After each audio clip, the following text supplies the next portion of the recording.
भाई जो गुरु वचन पे डट गए, कट गए फंद 84 के। अगम निगम को खोज ले बुद्धि विवेक विचार, उदय अस्त का राज मिले तो बिन नाम बेगार।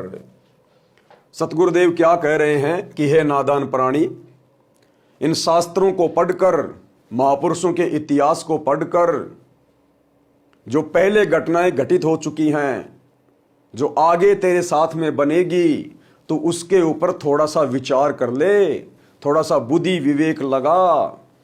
अगर इस प्राणी को उदय अस्त का राज्य भी प्राप्त हो जाए, यानी पूरी पृथ्वी का ये राजा बन जाए, तो बिन नाम बेगार, तो सतगुरु के नाम के बिना वो व्यक्ति केवल बेगार कर रहा है, व्यर्थ में अपना समय और शमाशे बर्बाद कर रहा है। आज भारत देश का प्रधानमंत्री या देश का सबसे बड़े से बड़ा व्यापारी जैसे मुकेश अंबानी 20 लाख करोड़ की संपत्ति का मालिक है, प्रधानमंत्री देश का राजा है, सर्वशक्तिमान है। यदि इन दो व्यक्तियों ने सतगुरु से उपदेश लेकर शत भक्ति नहीं की, और सतगुरु केवल धरती पर एक ही है, सतगुरु रामपाल जी, अगर इन जैसे व्यक्तियों ने जो अपने आप को सुखी मान रहे हैं, यदि सतगुरु से उपदेश लेकर शत भक्ति नहीं की, तो अंत में ये आत्माएं हाथ मलती हुई जाएंगी। ये वर्तमान में जो भी कुछ कर रहे हैं केवल बेगार कर रहे हैं, बेगार। आप और हमें लगता है कि ये तो बहुत कुछ प्राप्त कर रहे हैं, बड़ी संपत्ति का मालिक है, देश विदेश में कारोबार है, बड़े बड़े मंत्री प्रधानमंत्रियों से इनके संपर्क हैं, जानकारी हैं।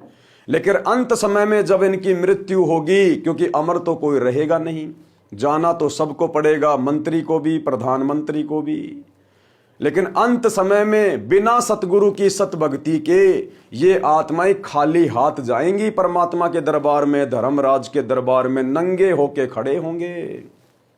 और परमात्मा पूछेगा क्या कमा के लाया, तेरे को मनुष्य जन्म दिया था। फिर वहां इनके पल्ले कुछ नहीं होगा सिवाय नीची गर्दन करके खड़े होने के। क्योंकि यहां तो हमें ये बहुत पैसे वाले दिखाई दे रहे हैं, बहुत ज्यादा सुख प्राप्त दिखाई दे रहे हैं, लेकिन सतगुरु की शत भक्ति के बिना इनके पास में कुछ भी नहीं रहेगा।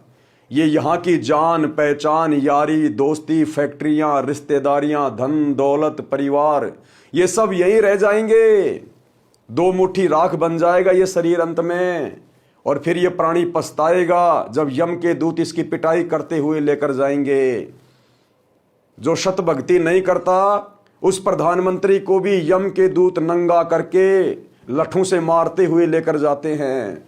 जो शत भक्ति नहीं करता उस 20 लाख करोड़ के मालिक को भी यम के दूत नंगा करके लठों से पीटते हुए लेकर जाते हैं। हम यहाँ उनकी 12वीं मनाते हैं, 13वीं मनाते हैं, उनके नाम के जश्न मनाते हैं, उनकी बड़ी बड़ी मूर्तियां बनाते हैं, और वो कहीं 84 लाख योनियों में धर्मराज के द्वारा डाल दिए जाते हैं। वे महापुरुष तो गधे कुत्ते सुअर पशु पक्षी बनकर घूम रहे हैं, और यहाँ उनकी मूर्तियों की पूजा की जाती है, उनके गले में माला डाली जाती है, उनकी जयंतियां मनाई जाती है। तो इस काल ने हम जीवों को बिना सतभक्ति के और बिना सृष्टि रचना की जानकारी के इस प्रकार से उल्लू बना रखा है, उल्लू। तो बेगार क्या है, गुरुदेव ने बहुत ही अच्छे शब्दों में बताया है। अगम निगम को खोज ले बुद्धि विवेक विचार, उदय अस्त का राज मिले तो बिना नाम बेगार। भावार्थ, पुराने समय में पुलिस थानों में जीप कार आदि गाड़ियां नहीं होती थी। जब पुलिस वालों को कहीं रेड यानी छापा मारना होता तो किसी प्राइवेट 3 व्हीलर या 4 व्हीलर वाले को जबरदस्ती पकड़ लेते और उसके व्हीकल 3 व्हीलर या 4 व्हीलर में बैठकर जहां जाना होता ले जाते। ड्राइवर भी 3 व्हीलर वाला होता था तथा पेट्रोल डीजल भी वही अपनी जेब से डलवाता था। उस दिन की दिहाड़ी भी नहीं कर पाता था। पुलिस वाले उसको सारा दिन इधर उधर घुमाते रहते थे। आम व्यक्ति तो ये विचार करता था कि ये 3 व्हीलर वाला आज तो बहुत ज्यादा कमाई करेगा, सारा दिन चला है, परंतु उसका मन ही जानता था उस दिन उसके साथ क्या बीती होती थी। ऐसे ही राजा लोग इस जन्म में भक्ति ना करके केवल राज्य व्यवस्था को बनाए रखने में जीवन समाप्त कर रहे हैं, तो वे बेगार करके जाते हैं, यानी व्यर्थ में अपना जीवन बर्बाद करके जाते हैं, अपने मनुष्य जीवन को और अनमोल श्वासों को बर्बाद करके जाते हैं, खाली हाथ जाते हैं। पूर्व जन्म के धर्म कर्म से राजा बनता है, वर्तमान जन्म में उसी पुण्य को खर्च खा रहा होता है। जनता को तो लगता है कि राजा बड़ी मौज कर रहा है, आध्यात्मिक दृष्टि से वह बेगार कर रहा है, बेगार अपनी पिछले जन्मों की भक्ति कमाई को खा खर्च के नष्ट कर रहा है और अपने अगले जीवन को नरकमय बना रहा है, नरक में, बिना सतगुरु की भक्ति के। क्योंकि परमात्मा के दरबार में इस संसार की संपत्ति का कोई महत्व नहीं है। परमात्मा के दरबार में तो भक्ति की कमाई की वैल्यू है, भक्ति धन की।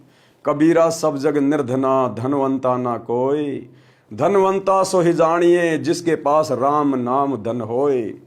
अब उस प्रधानमंत्री के पास, उस बहुत बड़े व्यापारी के पास, जिसने पूरे जीवन सत भक्ति नहीं की, 2 के 4 बनाने में लगा रहा, वो यहाँ की संपत्ति भी ऊपर नहीं लेकर जा सका और सतगुरु का भक्ति धन भी उसके साथ नहीं।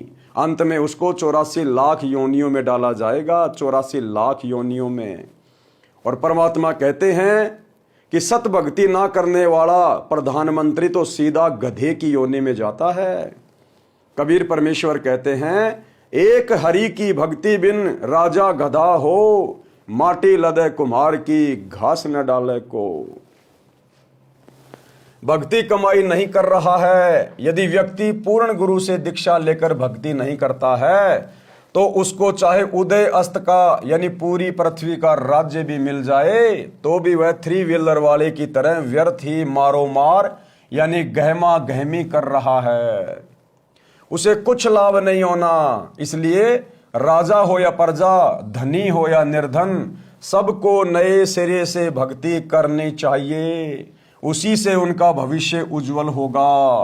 क्योंकि वर्तमान में उस राजा का जो भविष्य उज्जवल है, उस व्यापारी का जो भविष्य उज्जवल है, वो भी उसके पिछले जन्म की भक्ति के कारण है, पुण्य के कारण है, जिसको वर्तमान में वो खर्च रहा है, बर्बाद कर रहा है। और अगले जन्म के लिए वर्तमान में सच्चे सतगुरु से उपदेश लेकर भक्ति ना कर वो कोई कमाई नहीं कर रहा है, तो अगले जन्म में वो खाली का खाली रहेगा, उसकी दुर्गति होगी। इसलिए सच्चे सतगुरु का ज्ञान सुनकर समझकर उनसे उपदेश लेना नितांत आवश्यक है और अपना भविष्य उज्जवल बनाना चाहिए। भाई जो गुरु वचन पे डट गे, कट गे फंद 84 के, कट गे फंद 84 के, कट गे फंद 84 के।